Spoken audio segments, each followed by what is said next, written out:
손주가 그림 한 장으로만 안부를 전해오는 날. 오늘의 이야기는 코살라국 강가 강변의 작은 나루터 마을에서 시작되었습니다. 야사라는 이 마을에서 평생을 살아온 할머니였습니다. 세월이 흘러 아이들은 각자 살림을 차려 떠나고 집안에는 야사라 혼자 남는 날이 많아졌습니다. 그래도 자기 손으로 키운 손자 리안타를 떠올리면 마음 한켠이 조금 따뜻해지곤 했습니다. 리안타는 장터로 오가는 상인에게 가끔 짧은 안부를 전해왔습니다.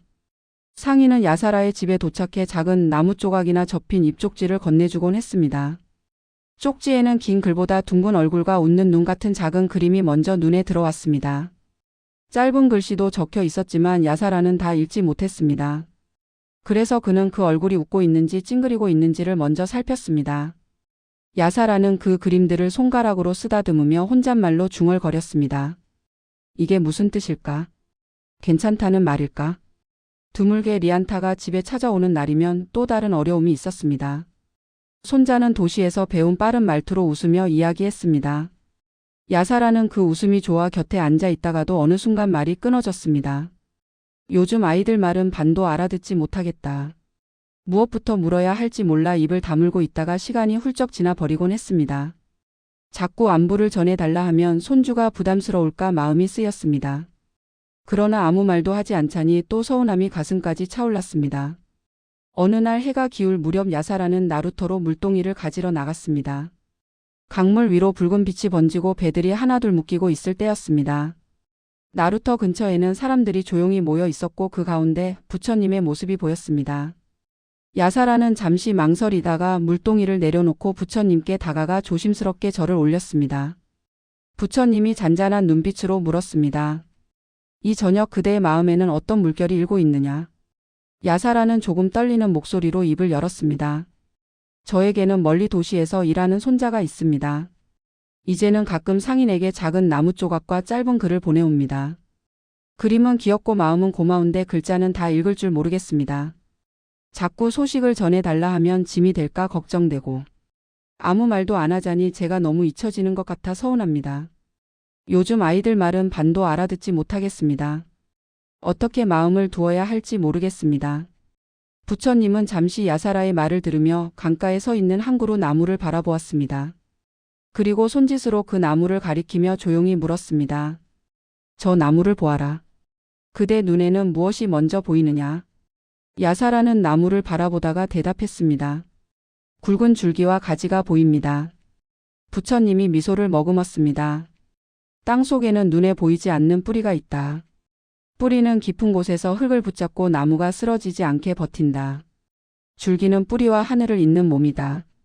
새로 돋아나는 가지들은 하늘 쪽으로 먼저 뻗어나가 바람과 햇빛을 먼저 만난다. 부처님이 말을 이었습니다. 한 나무 안에서도 뿌리와 줄기와 가지가 하는 일은 서로 다르다. 그러나 모두 같은 나무에서 나온 하나의 생명이다. 나이가 든 세대는 뿌리와 같다.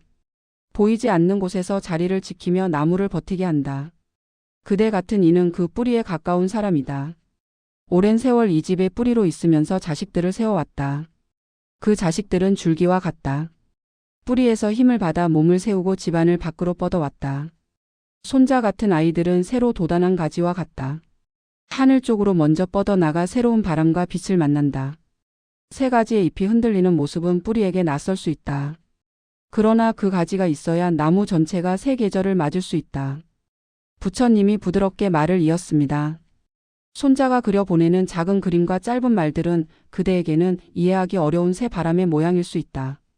그러나 그 안에도 한 가지 뜻은 분명히 실려 있다. 나는 지금도 이 나무와 이어져 있다 하는 표시다. 말이 길지 않아도 웃는 얼굴 하나를 그려보내는 데에는 여기까지 그대를 떠올린 한 호흡이 담겨 있다. 그 호흡이 전혀 없었다면 상인에게 나무 조각 하나를 맡기는 일조차 하지 않았을 것이다. 야사라의 가슴 속에서 무엇인가 살짝 풀어지는 느낌이 들었습니다. 그러면 저는 어떻게 해야 하겠습니까?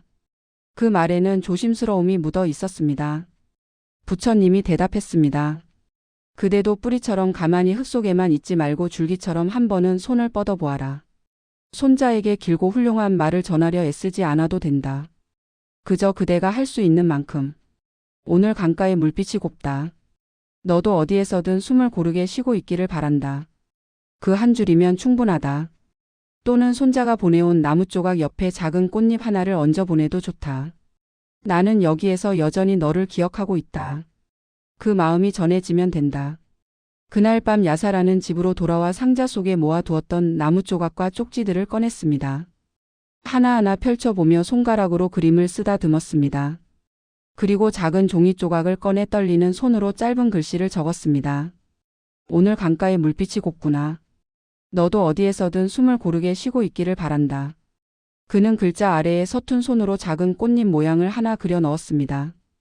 다음 날 야사라는 장터로 가는 상인에게 그 종이를 조심스럽게 건넸습니다. 야사라는 강가로 돌아와 한참 동안 물결을 바라보았습니다. 손주와 나 사이에는 여전히 세대의 물살이 흐르고 있겠지만 이제는 그 물결 위에 작은 잎 하나쯤 띄워 보낼 수 있을 것 같았습니다. 짧은 안부와 서툰 그림 속에서도 서로를 떠올리는 마음이 오가고 있다는 것을 믿을 수 있을 것 같았습니다. 오늘의 이야기는 이제 조용히 가슴 한켠에 내려놓겠습니다. 이제 이 영상을 듣는 당신의 곁에도 말은 잘 통하지 않지만 마음은 닿아 있기를 바라는 손주 세대가 떠오를지 모릅니다. 오늘 하루만큼은 완벽한 대화를 이루어야 한다는 생각보다 짧은 안부 한 줄과 서툰 표시 하나에도 이미 이어진 마음이 실려 있음을 바라보시길 바랍니다. 오늘 밤만큼은 서로 다른 세대의 말투 너머에서 같은 나무에 기대어 서 있는 뿌리와 새 가지를 떠올리며 당신의 숨을 부드럽게 안아주시길 바랍니다.